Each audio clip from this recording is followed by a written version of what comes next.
Hey there folks. So today I'm going to be doing a bit of safety ranking farming just so I can get myself to competitive in Assetto Corsa.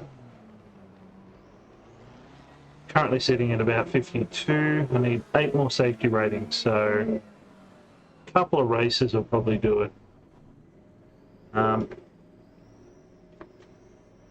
Been playing a bit of iRacing, and while the racing in that has been good, the sheer age of that game has just really driven me back to Assetto Corsa.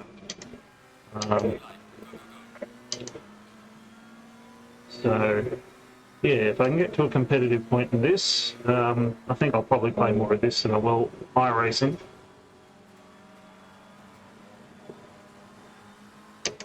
I will put timestamps for, there's a couple of topics that I'm going to wax lyrical on, so it's a sort of hybrid of the talking head video and a bit of sim racing footage. I'm driving in pancake mode just for a change. Haven't really tweaked my ABS, so nearly hit someone just then. Let's get ABS lower. I can actually pull the car up in a decent amount of time.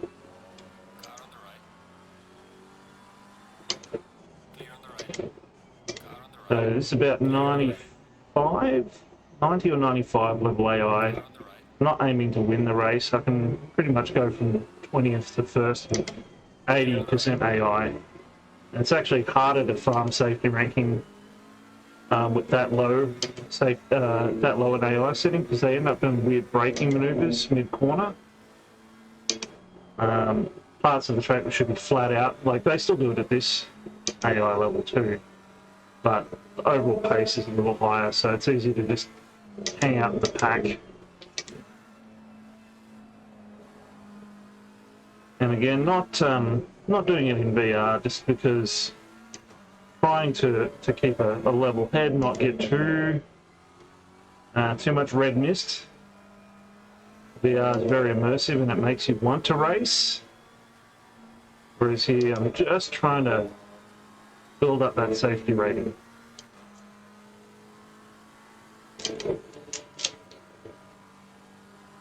Yeah, like here, generally you can take it flat, especially on online servers, but as you can see, AI gives a little dab of brakes just the mid-corner, and if you're trying to do anything hardcore, you end up doing that.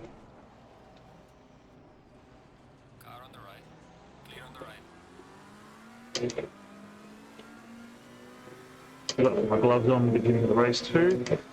Genius. Luckily, this shifter is push and pull.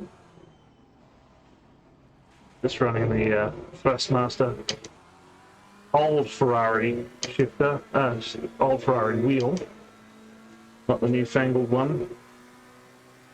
Would have bought that if the DD hadn't materialised on the market, because it's pretty sexy. You know, for the price to have a really big display integrated and proper encoders on the wheel face, like Thrustmaster really nailed it with the new Scuderia Ferrari wheel. Shame they followed it with the GT2, which is a joke. So I guess that'll be my first topic. The good old Thrustmaster GT2, which they've been hinting at, and so I've sort of discussed in my prior videos, especially the TDCC, which everyone had started to speculate, oh, is this some sort of Thrustmaster encoding for direct drive? And it turns out it was this sort of software algorithm they use to make sure that the force is being consistent depending on slip angles, etc. Basically marketing. And yeah, if you look at the social media response to the TGT2, it is Thrustmaster has been absolutely crucified. And it's kind of tricky, you know, because obviously these products are years in development, and so they can't turn an oil tanker around on a dime, but to hype up something that is visibly regressive, you know, it's naturally been met with a negative response by the community. Because you know, if they're going to release that, release it cheaper, would be step one, you know. Because right now, the pricing of it, you know, it's an expensive wheel and base combo. And having it directly in the gun sight of the CSL DD, is you can basically do a CSL DD, McLaren GT3 wheel, and those new CSL pedals at a fairly comparable price. You know, so the other move that Thrustmaster could have made is to include the T-LCMs in the box, and kept the price the same or a slight reduction. That would have kept them in the hunt. But unfortunately, they just, again, kind of tone deaf. And the argument is, well, you know, if you're on PlayStation, what else are you going to buy? And there, I suppose there's some grain of truth in that, because right now your choices are, if you want the DD, you've got to go all the way up to the podium, which is, you know, out of most people's price ranges, certainly out of my price range. Or wait and see what happens on the CSL DD front. You know, Thrustmaster, Fanatec have announced that they'll be doing a PlayStation DD, but it hasn't gone beyond just social media like Twitter. So, given that Gran Turismo 7 is just around the corner, hypothetically, you can see why there might be a little bit of jumpiness from the PlayStation crowd. But realistically, all of the logic that I argued in some of my earlier videos about not buying a sim wheel still apply. It still holds out. So I guess that gets me to the next topic up for discussion. If you're looking to get started in sim racing right now, what do you do? Where do you go? What are the best choices for the money? So if there's sufficient interest, maybe I'll follow up with some stats, you know, do another attention-grabbing spreadsheet. But I'll cover PlayStation owners first, because their situation is a little bit sketchy. So right now, if you're a PlayStation 4 or PlayStation 5 gamer, and you're wanting to get into sim racing, you're kind of behind the 8 ball. Now, the Logitech G29 is still a fantastic entry point. Price-wise, you do get a lot of wheel for the money. I mean, it's not a great wheel. It lacks power, it lacks quality, it's not very upgradable, but, you know, it's reliable, and for the money, still the best gig in town, especially when it's on sale. So that advice doesn't change. If you're right at the entry level and you're wanting to dip the toe in, go to the G series from Logitech. I mean, there are some people who would argue the Thrustmaster T150, but the T3 PA pedals are not great. You know, they're fine. And the T150, it lacks, first of all, it lacks power. But second of all, it lacks one of the best features of the T300, which I'm using right now. The modularity. You can't change wheels, and the wheel that's built into the T150 sucks. There's no other way to put it. It's this little plastic jobby. And, you know, it just reminds you that it's not the real deal, like you're using a toy. Now, the Logitech wheel, the G series, it's a metallized wheel. It's got leather grips, like hand-stitched leather grips, so it's got some nice parts, like the fascia of it, the button box is plasticky, but doesn't drive like crap. The button box is plasticky, but you know, it at least has rotary encoder. You've got lots of buttons. It's a good foundation. Whereas T150 just, I don't know, I'm not a fan. Now, if you're looking north of that, the old argument was do what I did, buy T300. And in the old days, that argument would still hold water. It's a fantastic wheelbase. I love this thing. It is definitely deepened my love of sim racing just by existing, because the feedback is so much better. The you know, the wheels available for it are fantastic. It's just a cool piece of gear. You know, I can't recommend the T300 highly enough, except for the fact that we now live in the, and I'm really overselling it here, we're living in the CSL DD era. And it is a bit of a shift to the market. Now, again, people would say, well, look, the Fanatec ecosystem's expensive, you've got, you know, you've got to buy the wheelbase and the boost kit and this and that and the other. But that's not quite true. It's priced to compete with the old CSL Elite and the CSW, the Club Sport.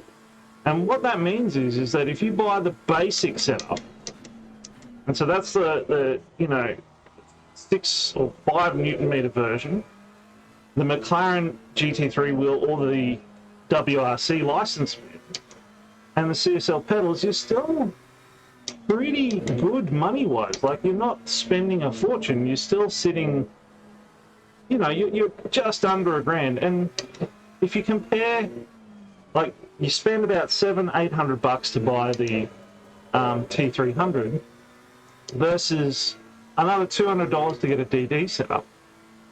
Again, the maths just doesn't wash. But you kind of snook it if you're on PlayStation, because there is no official announcement on the PlayStation wheel. So, what do?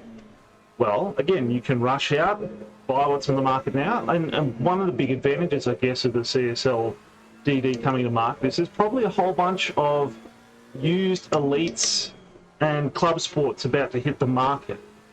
So if you don't mind picking up a belt-driven system, you know, the world's your oyster. You can go the T300 right now, brand new out of the box, and it's a good setup. And I've seen good deals going, which include the T-LCMs. So you can get this wheel plus the T-LCMs and have change from $1,000, which is a good deal. Or, you know, wait for the CSL DD to hit the market, scoop up one of those Fanatec wheels that are being offloaded.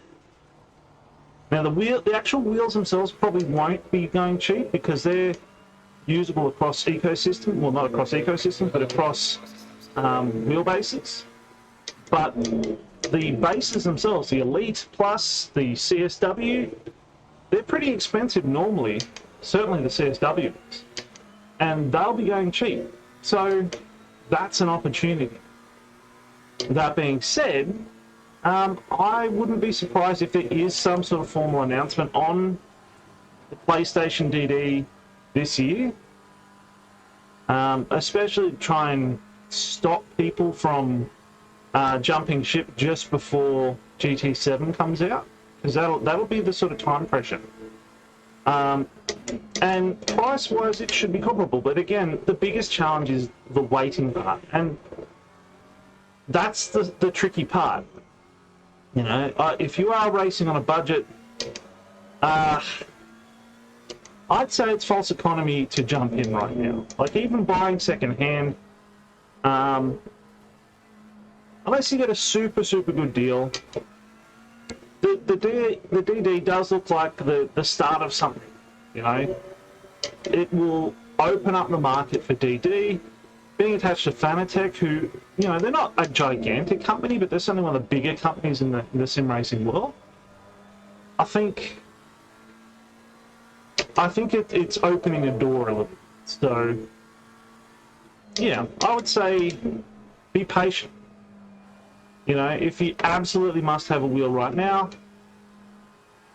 pick up a G29 secondhand on sale and roll with that just until it's clear what's happening.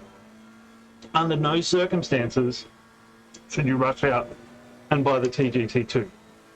I think that is a mistake, more so than anything else. I mean, if you can't wait and you buy an Elite or a Club Sport, if you can get a good price, you're going to have a good setup, and you'll at least have a foothold in the ecosystem so that you can start collecting wheels and then make the switch to the CSL DD.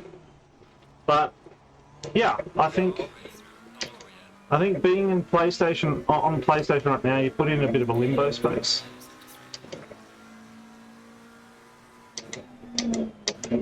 Man, not being near any cars, not doing anything for my safety rating. I'm defeating the point of this. Must go faster. Okay, half a second to the next car. So yeah, that's kind of my take on where PlayStation sim racing, you know, what to buy right now is. So keep your powder dry, hold your fire, wait and see. Now, another thing that's come up that was mentioned was there are already budget DD wheelbases you can buy that are price comparable to the CSL DD and actually more powerful. So the AccuForce 2 Pro was mentioned. And I've also seen the Simplicity, and I think even Simcube are doing a budget entry as well, and that'll be at a sort of introductory price.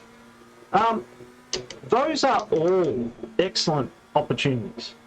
Okay, don't get me wrong, like for the money, like having researched it, if I had a proper rig, I actually would be giving it some serious thought right now, because all things said and done, the switch over to Fanatec's going to cost me about $2,000. You know, to get a couple of wheels, to get the wheelbase itself, etc., etc. And what I'm trying to do there is just get something equivalent in functionality to what I've got right now in Thrustmaster.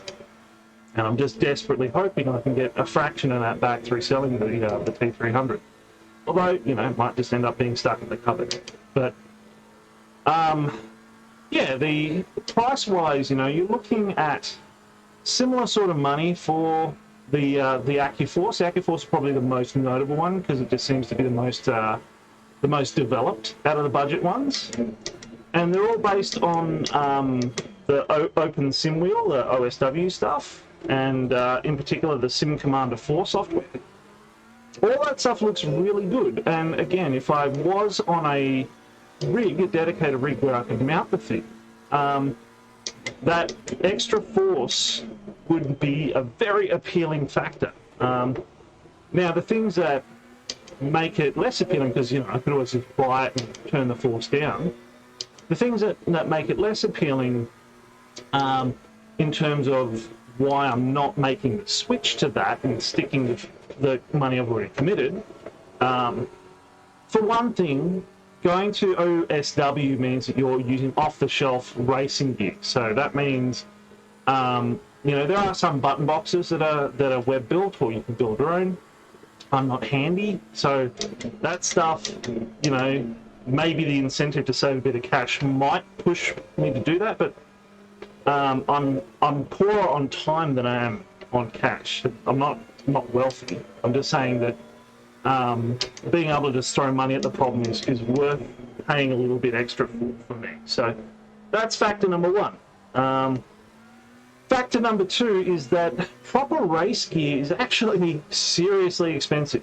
So whilst you might make a bit of a saving on the you know, the starter wheel and on the button box and on the wheelbase, getting a variety of wheels is very quickly going to eat your budget up.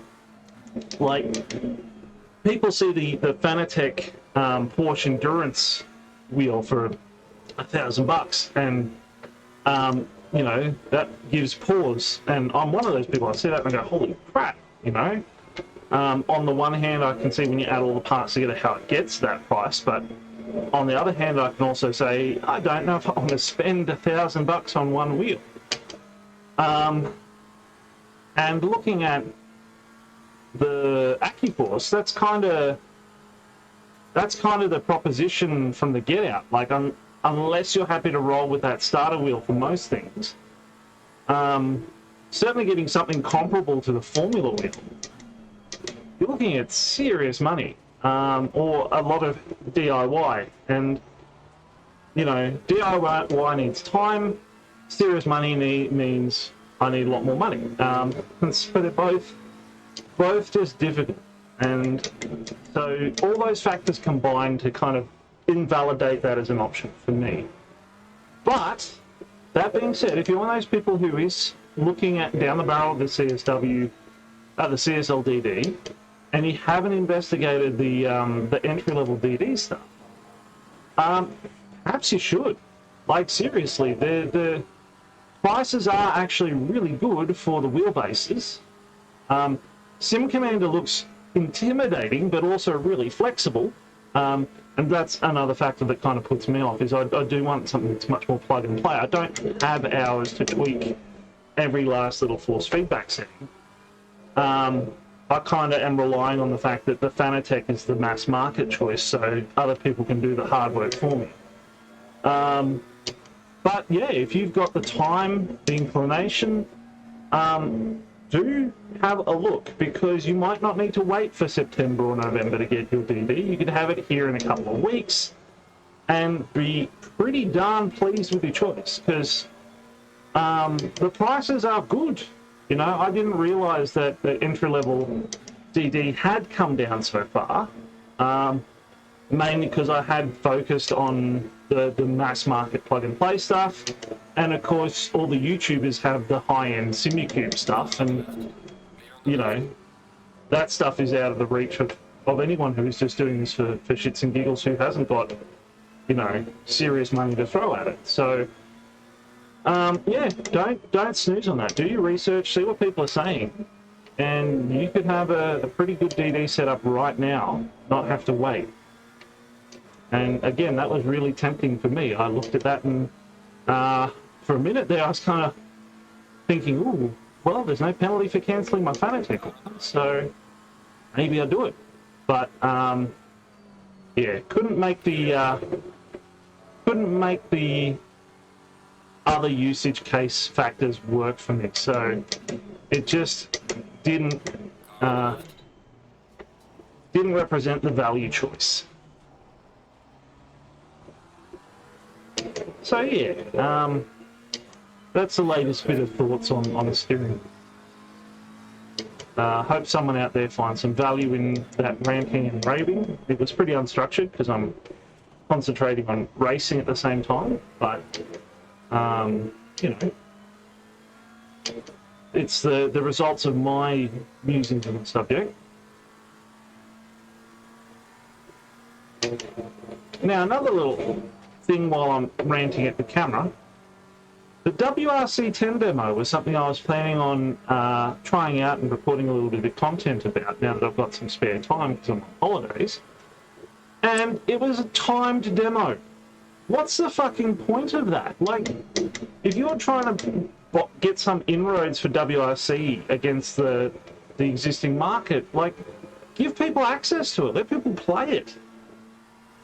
You know, they released the demo. I saw there was all this stuff about incompatibilities or bugs with Thrustmaster gear, so I held off. And I thought, oh yeah, I'll wait till I iron all that crap out, and then I'll do some content while I'm on break. And I went to fire it up this morning and jump on Steam, and the only option there is purchase. And like, oh, great. So yeah, I don't know what Kyloton is thinking with that. Like, let people try your stinking game, and maybe you'll attract a bit more sales, because the general commentary had been pretty positive. You know, they could only improve from where they were with 9, because 9 was already really good. But I guess I'll just have to wait for retail like everyone else. I mean, to their credit, WRC 9 was good enough that I will buy a copy at retail on release to try it out, because I like where they're headed with the series, and you can never have too many good rally games. It will be interesting to see what happens to that that series once Codemasters take over the license. I do hope Peloton keep making rally games in some fashion. You know, not having a WRC license didn't stop Codemasters from making the dirt rally games, so, you know, they've done the work. Keep making rally games, just it won't have the WRC license. Now, I hope they don't try and focus on historics, because that is a weakness for the series, but, you know, if that is all they've got, maybe that'll be an area of improvement. But yeah, right now it's a really engaging series, and I'm looking forward to trying the newest one. Shame they put the frickin' a time limit on the demo. Like, that's just idiocy. There we go. A Rouge flat out. Yeah, disappointing. Really wanted to try it out.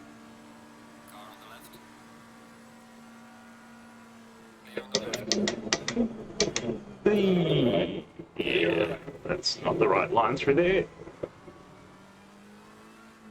Car on the right.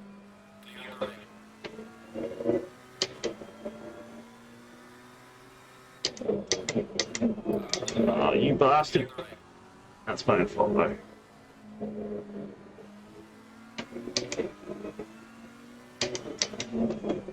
So, a while back, iRacing made a big promotion, discounted the flip out of yearly subscriptions, and one of my big blockers for picking up iRacing is always just not really going to be able to commit proper time to it, because, you know, teacher lifestyle.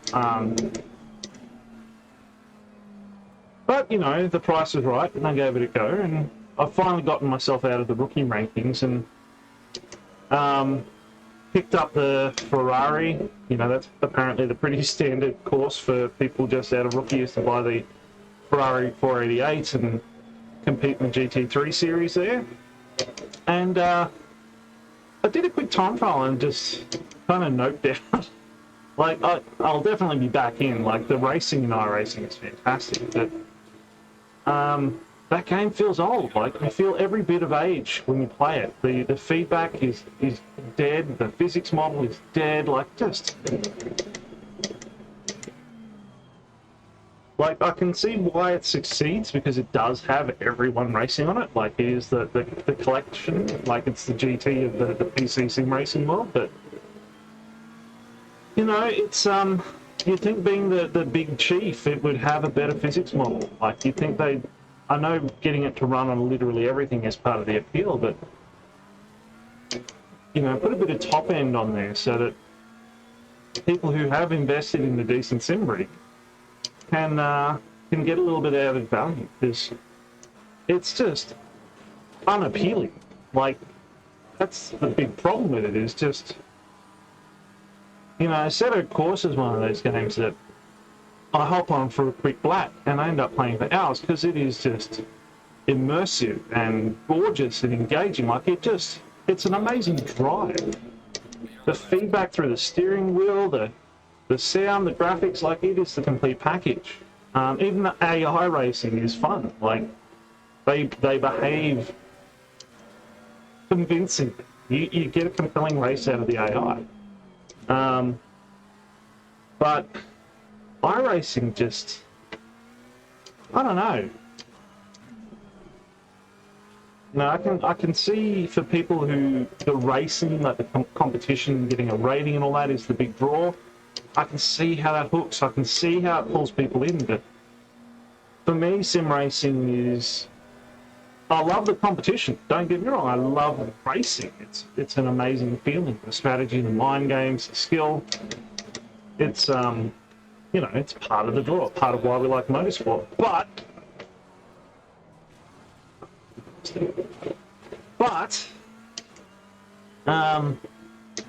the wish fulfillment is part of it too. Like, I'm not going to get to drive these cars in this situation in real life unless I win the lottery. And so building a nice sim rig, in this case getting some nice gear and bolts on the table, it allows me to you know, live the fantasy a little. Especially VR. Like, VR, it doesn't matter if you don't have a nice sim rig, as long as you've got good gear giving you good feedback. The immersion is complete, right? But yeah, iRacing, like, it really, it's just the racing. Like, that's its whole reason for existing. And it's not quite enough, you know? Again, I'll sink my teeth into it a bit more, I'll compete a little bit more, because that'll be part of the book. But, you know, it'll be like the sleeping with the one girl while thinking of the other one, right? You'd be playing that and thinking, wow, the GT3 racing is so much better in Assetto Corsa.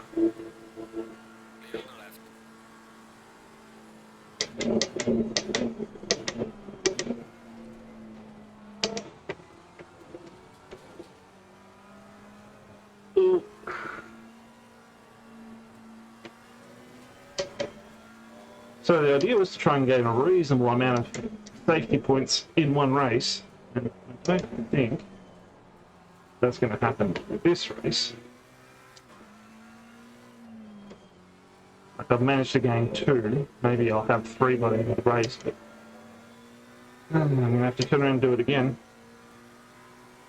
Luckily, I'm trying to get the hang of Spa. There are some freaking aliens on the multiplayer servers doing sub 220 times in this track. I don't think I've got that in me, but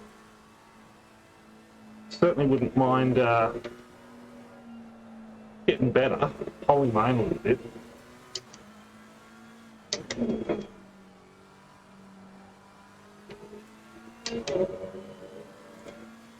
So yeah, I guess the back half of this video, I'm kind of run out of stuff to rant about. So the back half of this video, I'm just going to be racing. And I'll just see how I get I'll try and get my safety rating up. So, you know, stick around if you want. If you're just here for the ranting, thank you, and don't forget to tune in next time. And yeah, keep on racing, keep on turning those wheels, mashing those pedals, watching my boring talking head videos.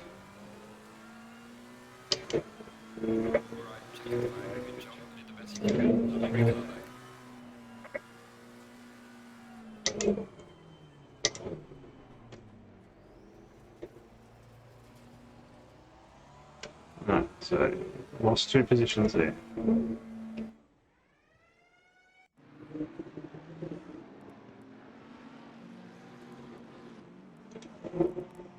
Timing info.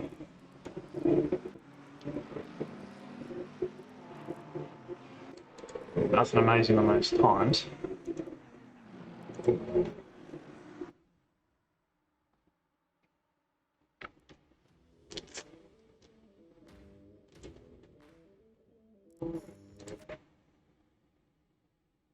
Going top 5.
It's gonna hurt. It's gonna hurt. Clear on the left. Wakey, wakey.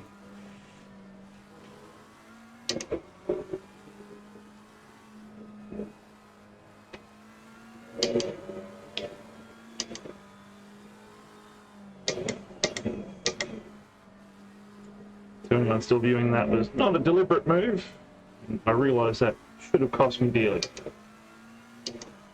Especially considering I'm trying to be farming safety rating here. Much more conservative when I race against humans. Rest assured.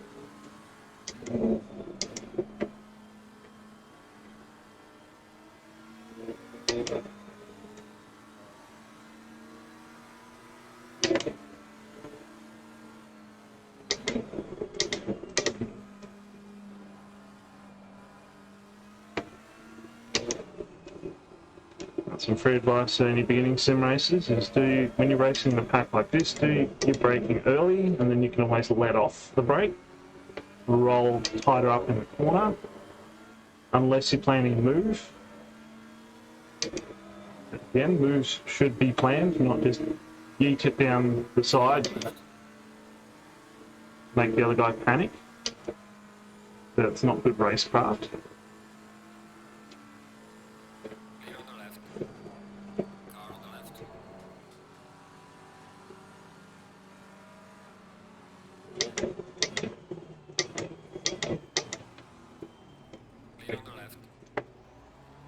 So that was my fault. That was bad driving.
Yeah, for anyone who got up my racecraft, racing the AI and racing with people are two different things.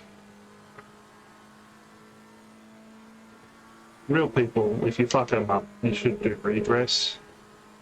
AI doesn't understand redress, they tend to be a bit more conservative.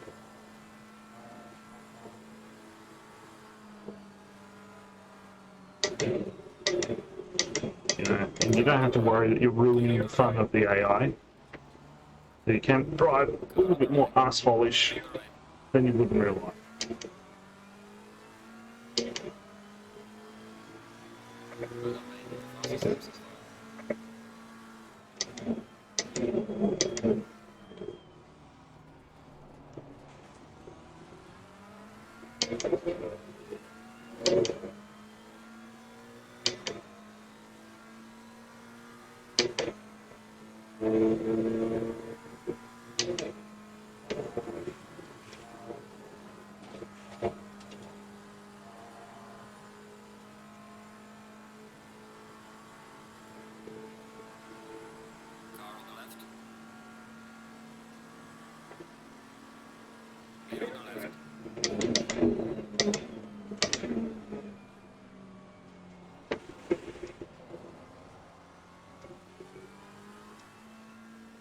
Yeah, I squeezed that Porsche more than I should have because that Mercedes had completely taken away all my options.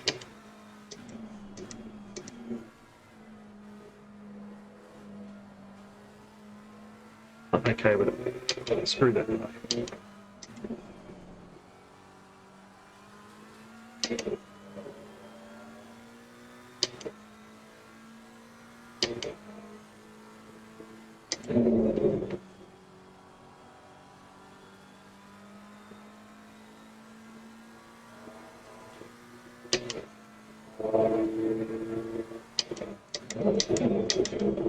Read some interesting things about Forza Motorsport 8 this morning. Apparently they're doing an 8 contact point timer, which is an upgrade on the 5 from ACC. That'll be interesting. And they're doing a big overhaul of their race physics. So if they can make the driving a bit more engaging and realistic, that would be cool. Well, it's my biggest complaint. Like, I enjoy Simcade for what it is, and Forza has always been a good sort of balance of Simcade. But the big problem is in AI. It's not very good. You know, I know they've talked about their driver shit, but learning bad habits from real drivers and then applying it to really robotic AI.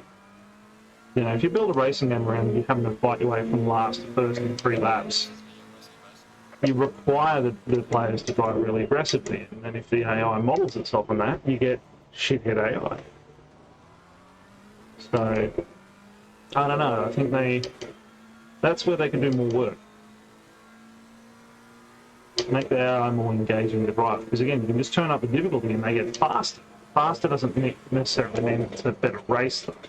Yeah.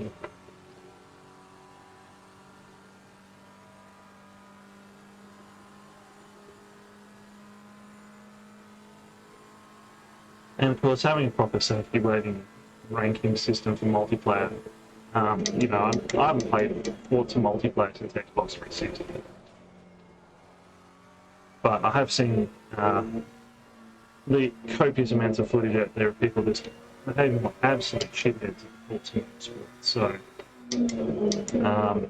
you know, that's an area where hopefully they can make improvement. I've heard there has been a safety rating introduced in 7. But again, I haven't installed that game for a long time. I've sort of written it off because I wasn't enjoying it. Poor visibility, too many bloody wet races, which just aren't fun. Like, it's great what they're trying to do with their wet physics model, but it just wasn't entertaining to drive. So, yeah, I'll be curious to see if they can make a compelling game. And the good news is, thanks to Game Pass, I won't have to pay any money for it, unless I like it. And I'll be able to play it on PC if I've got my sim gear, so, you know, there's pluses on that front. The question is if it can compel me to play it. And that's the big problem.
Saw an interesting post on Reddit that a large percentage of ACC players never unlock the full ranking suite, like don't even get to track competency, etc.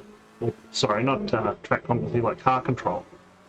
and pace, because they never reach the lower barrier of safety rating, which is kind of crazy. It means if you have unlocked everything except racecraft, you're already in the top 30% of players, safety rating wise. And yeah, if you're above 50, then the numbers shrink significantly.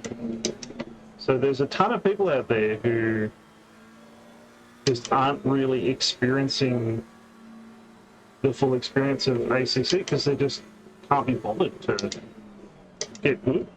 It's a shame. You know, that's the one big upside of iRacing, is you can just work in rookie, like be shit down in rookie as long as you like, and you'll get a race. But yeah, in ACC, like, there's a lot of gated multiplayer servers which have a safety rating requirement. And yeah, competition has a 60 safety rating, which is why I'm doing this. That's kind of interesting. Clear on the right.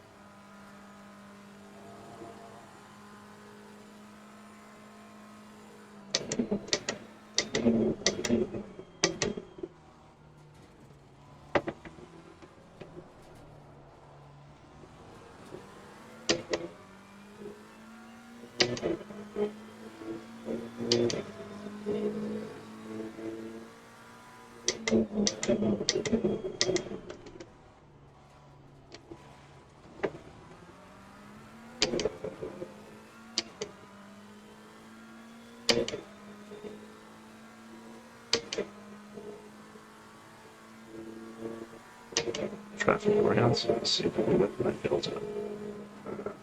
That's a cut.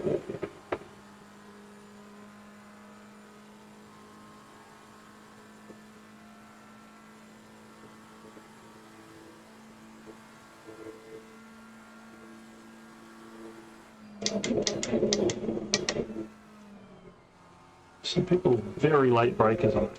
I have not mastered it.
Okay,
fastest lap of the race. Great job there.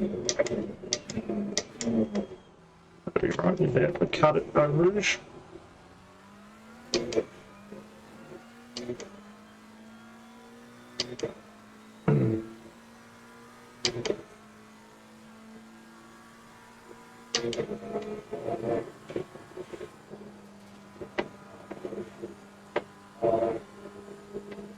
And couldn't keep it flat there.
Turn to white.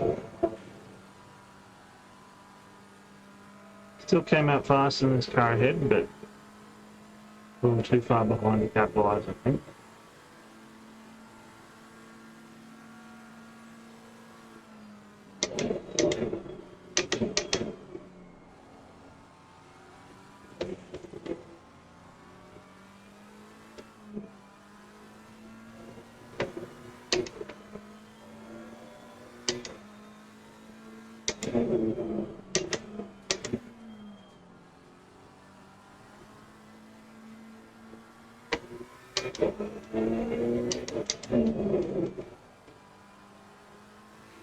Yeah, see, my battle with this guy is letting the car behind me catch up.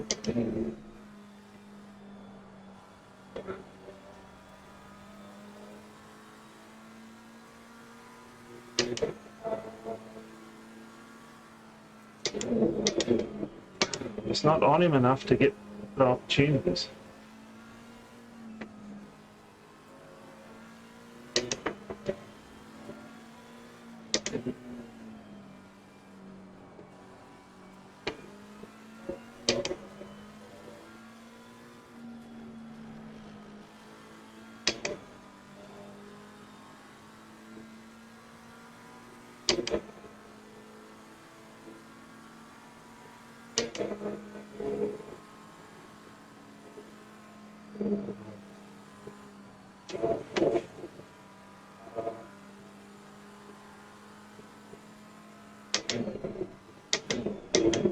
Now I've got to defend. Car on the left. Clear on the left.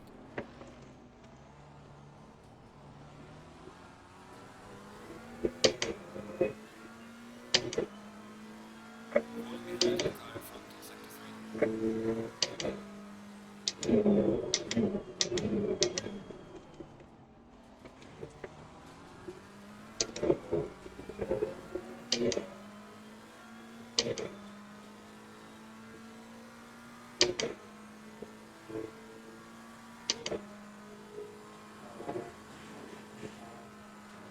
Yeah, there it is.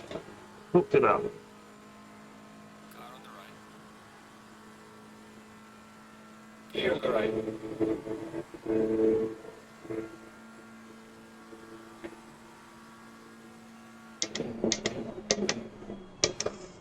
Ah, you bastard! That was dumb. Done so well through our rouge. Car on the right. And that was another position. Clear on the right. Ah, shit. Yeah, turned it on. Clear on the right. Car on the right.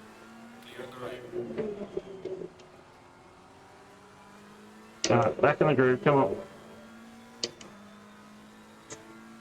Damn.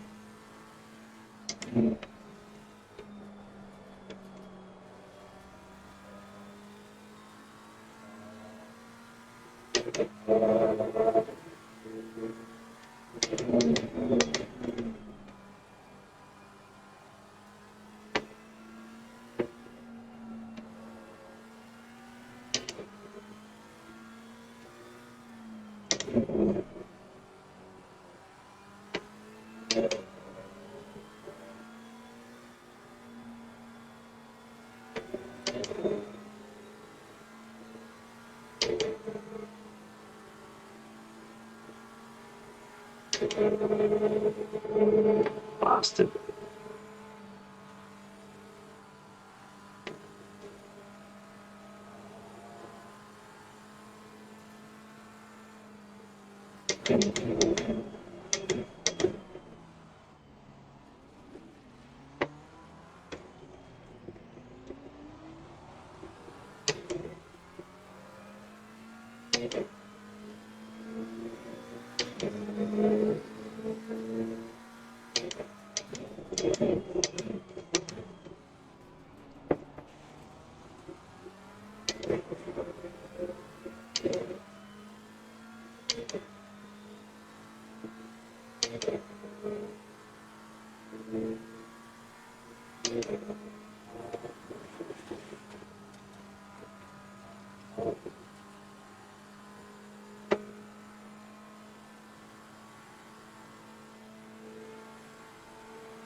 Car on the left.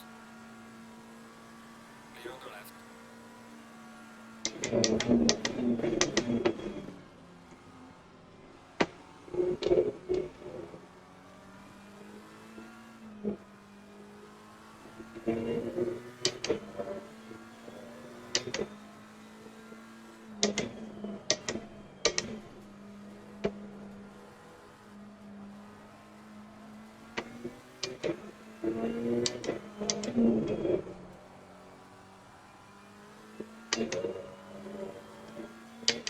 Car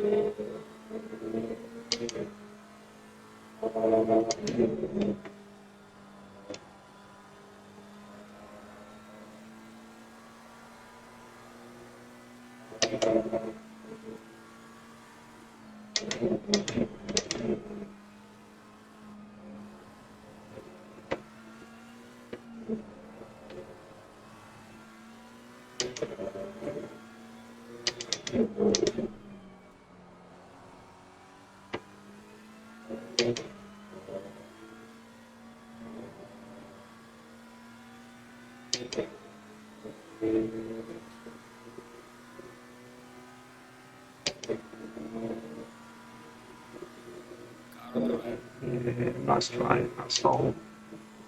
Clear on the right. Maybe just moved just a little too late.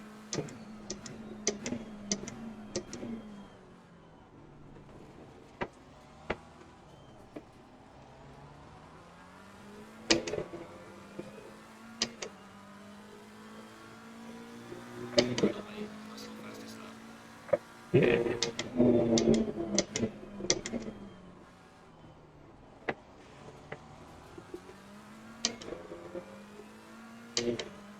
Oh, he was a bloody faster over there.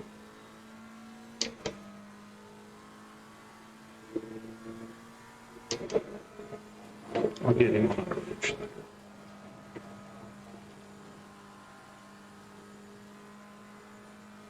Just let that be clean. Kept two wheels on the strip.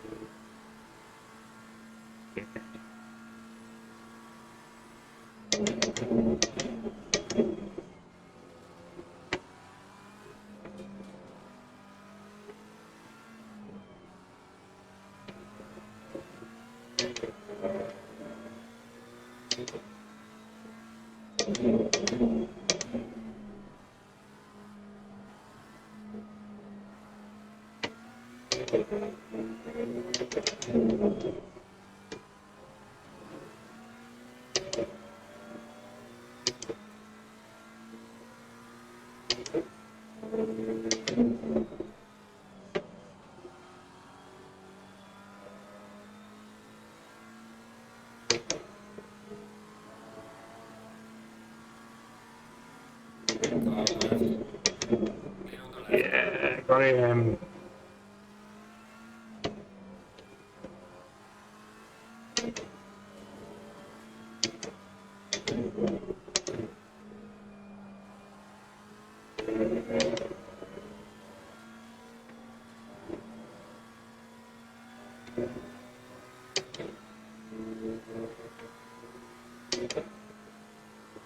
Alright, I'm gonna give this a final lap. Give it a final push.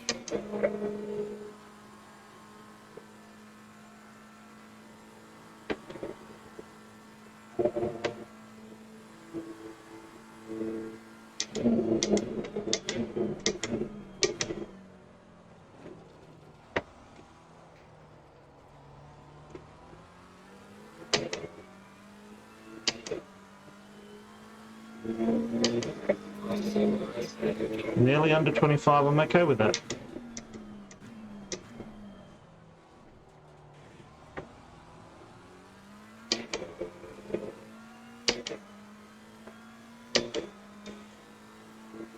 Oh, come on, one safety rating.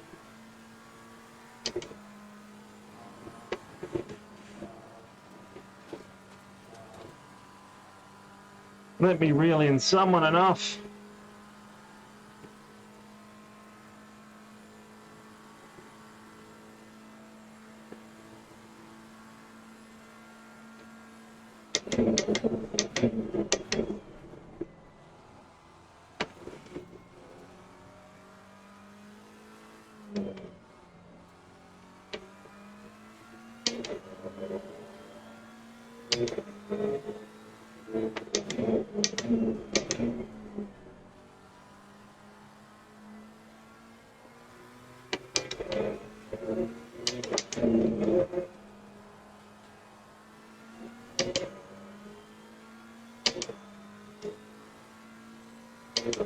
Nothing.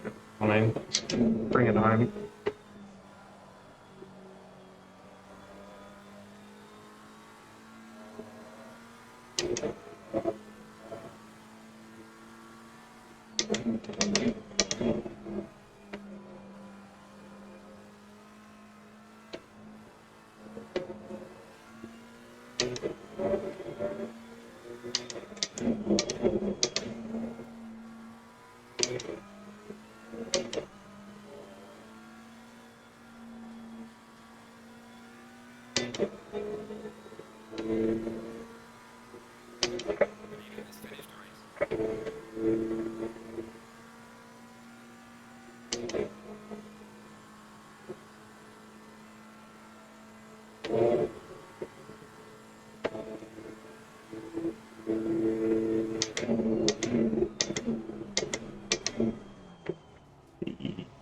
Not how you take the bus stop.